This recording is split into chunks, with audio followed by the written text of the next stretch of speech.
Roll for Crit is made possible thanks to the support of viewers like you and our patrons on our Patreon page. You can become a patron for just $1 a month at patreon.com/rollforcrit.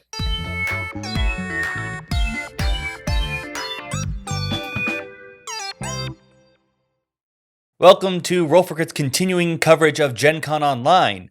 We're here now with Amanda Barker from Cryptozoic, and she's got some cool stuff to share with us. What do you have coming down the pipeline from Cryptozoic? Well, we have a couple really fun announcements. First off, we have a Steven Universe Beach-a-Palooza Kickstarter going on right now, and it has been an absolute blast. There's a ton of giveaways to look into if you're a Steven Universe fan. Definitely should check out the campaign if you get the chance, the Steven Universe Beach-a-Palooza card battling game. So it's sort of like a draft. It's a drafting game with some like sort of deck building elements, and it's really built around the show, built by two super fans, two really, really good game designers that have a huge fan of the show. They've built the game from the show. So definitely check out the Kickstarter campaign. Another release that I definitely want to talk about a lot today is Dark Knight's Metal. So I have this to share with you guys for taking pre-orders on our website right now, and local game stores are taking pre-orders as well. There is a exclusive promo card if you do buy it through retail. There's the Clayface promo card, which unfortunately I don't have with me today, but be sure to look into that, and local retail stores that buy the game will have that promo card available too. And then our other big Gen Con-ish release is the epic Spell Wars of the Battle Wizards, Hijinks at Hell High. Good job for saying that whole name correctly. Oh yeah, it's part of the Cryptozoic training manual. You gotta get it down. So that'll be another game that is releasing at the same time. That one also has pre-orders up on our store, but I was able to snag a copy of this to talk with you about today specifically. So fantastic. Let's start there, I guess. I mean, we've seen the DC deck building game. It's gone to the multiverse. You know, we've got team battles. Mm-hmm. We recently visited the planets of the old gods. I always forget their names. So now we're in their most recent story arc. I think technically Dark Metal ended, but you know, evil Batman's still around because he's Batman. He can't just leave. Yeah. Yep. Dark Knight's Metal. So, like you were saying, we've done a lot of different things with the DC deck building game over the years. There's all the crossover packs. There's the crisis packs, things like that. We did release Rebirth, which was another big box version of DC Deck Builder, but this is going to be the first sort of return to the main line that we've had in a while. So it is, it's a standalone game, full game, just like the original core box, Teen Titans, Forever Evil. This is another one of those. So it is a complete game.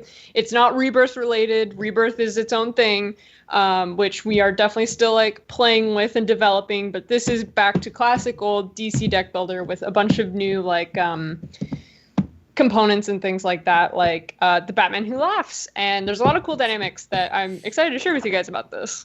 Yeah, what's some of the stuff that makes this one stand out from the other sets in terms of mechanics and things like that? Well, the very first one that's very obvious is foil deco. So that is nice. Incredibly fun. My my lizard brain is just like, ooh, shiny cards. So there's a new subtype called metal, which actually includes foil cards. So let's see. Here's a foil. Oh, there we go. Oh, there it is. Yeah. Oh, yeah. That's nice. So this is its own subtype. So metal, we've got these super cool foil cards. So when I first played this game, Cyborg's ability is based off metal cards, like how Cyborg is based off equipment, cards. He's based off metal cards. So I was instantly wanted to play Cyborg so that I could hoard all of the shiny foil cards. That was my first instinct. I was like, oh, I need all the shiny cards. So that's number one, a lot of fun. It's just an additional subtype. They all do their own things and interact. So that one's pretty straightforward, but also just fun. Another fun thing is that we have the Batman Who Laughs, which will be his own cardboard sort of thick, oversized villain card. So the way that he Cool. works is actually really interesting. So as you play the game, you have, your hero card, but as the game progresses, you can become captured. Actually, Batman begins the game as captured, so you can't choose Batman to start with. And through the game, as soon as you buy your first supervillain from the stack, then you get the opportunity to save a hero from the Batman Who Laughs. And then that hero joins your team. So you can actually be both Aquaman and Superman at the same time, or Superman and Batman, or whoever else. And you start to the abilities will stack. So you can actually have multiple hero cards as you play the game. Or you can have no hero card. Oh, wait, no, that's not true. If you lose your hero card, you do draw a new hero. Excuse me. But so you always have a hero, but you can have more than one hero, which I think is really fun. So that introduces like this entire new dynamic and rule set with the Batman Who Laughs. That's actually based off of the weakness cards. So weakness cards in the original DC deck builder, they just sort of like chaffed your deck and they gave you negative victory points. But in this game, they actually have a unique sort of ability. So when you have weakness cards in your deck, if two of them come up in your hand, your hero becomes captured and you lose your turn. So now it's not just like trying to juggle chaff in your deck. If two come up at the same time, then the Batman Who Laughs captures your hero. And now you have to deal with that. So it becomes this really interesting gameplay where you're actually like you're fighting the game as much as your friends. Like it's a really interesting dynamic how that all like kind of shifts and changes, especially if you built your deck. Like I said, I played Cyborg. Like I built a Cyborg deck and then I lost Cyborg. And so I'm like, oh no, now I have Aquaman.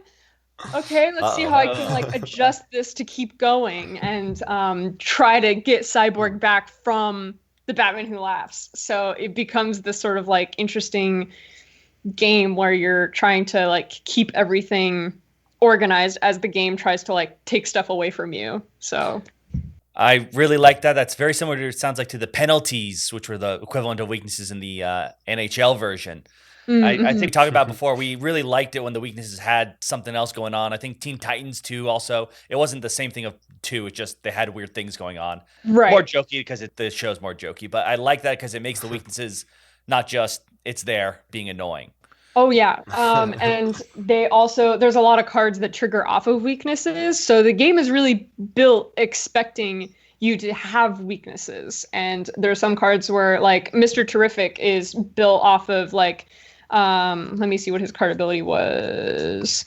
Once during each of your turns, you may gain a weakness, put it in your hand. If you do, draw 2 cards. So there's a lot of like give and take. Also, every time you buy a supervillain from the lineup, you gain 2 weaknesses, but you get a hero.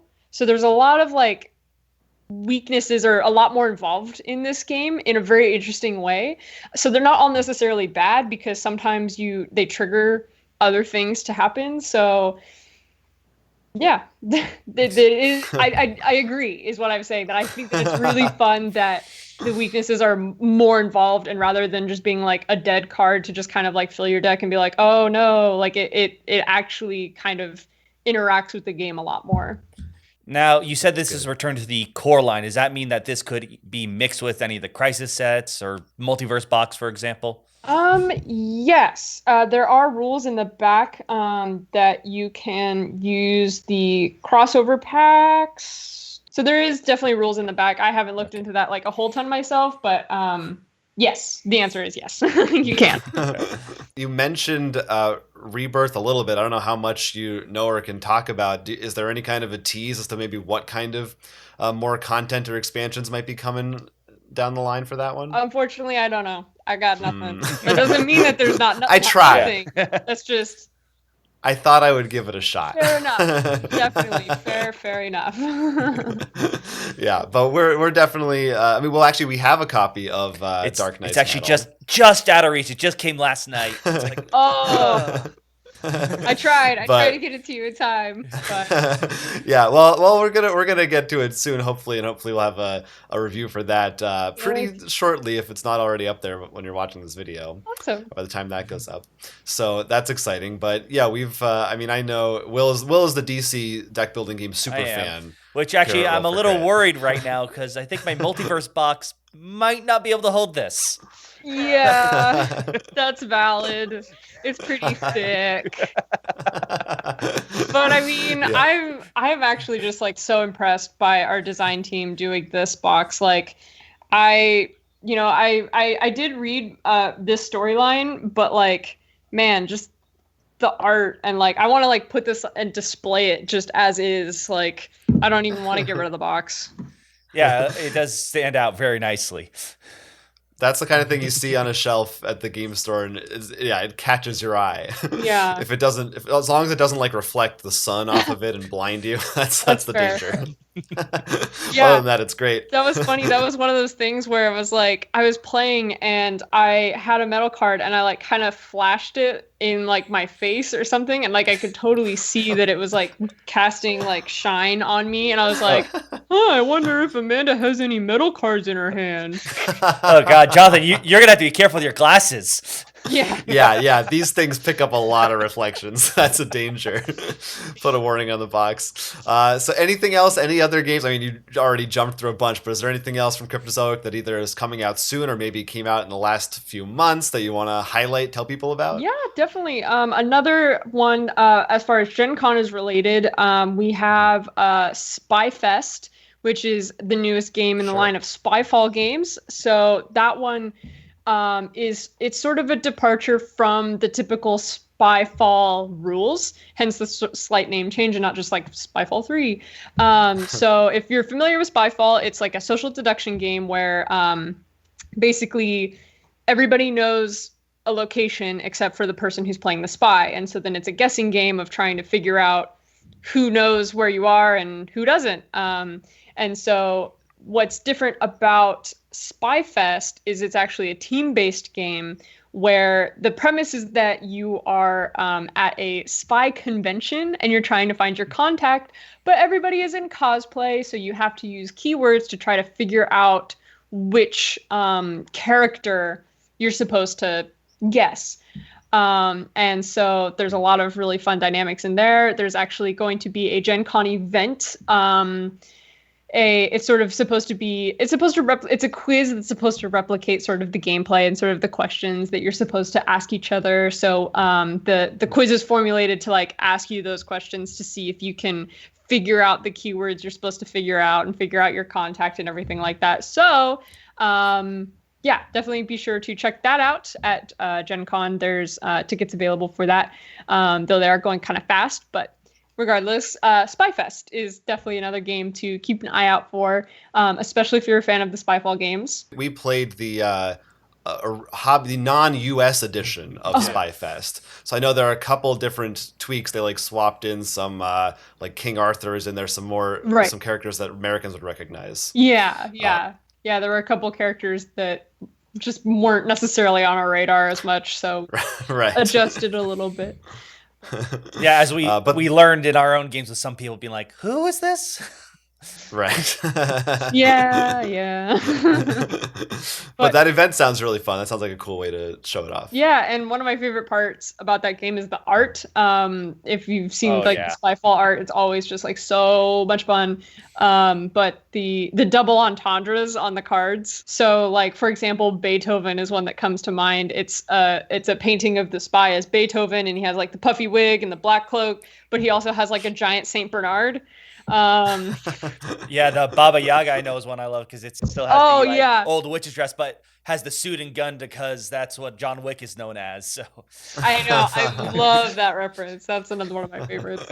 It's a shame. I wish that we could, be at Gen Con this year and actually, have these at the booth. And, I'm sure like a Spyfest, it would be a perfect thing for a group, an event in person at a convention. Oh, yeah. But and of course for DC, all the tournaments and everything that they always have. So there's a lot of stuff still to look forward to, though, and we're happy that it's still coming out. And like we said, we're we are excited to dig in deeper into Dark Knight's metal and everything else. And we appreciate you stopping by to talk to us about all that stuff. Yeah, of course. I'm super excited to share. Great. And if everybody watching, besides those games, also, again, check out the Steven Universe game that's on Kickstarter. Yeah. If you're a fan of that show, I'm sure that's... I personally haven't seen it, so I don't know. But I bet I've heard it's great. Yeah, no, it's a lot of fun. All right. Well, thanks, guys. And thanks for joining us again, Amanda. Until next time, this is Roll for Crit. Bye. Bye. You always got to wave. Of course. Thanks to all our members of our Patreon page for making this show possible. You can sign up for exclusive benefits or help us by liking and subscribing. You can also take a quick survey to help us improve Roll for Crit, and in exchange, you'll receive access to a Patreon exclusive podcast episode. Stay up to date on all our Gen Con online coverage, including live gameplay at rollforcrit.com.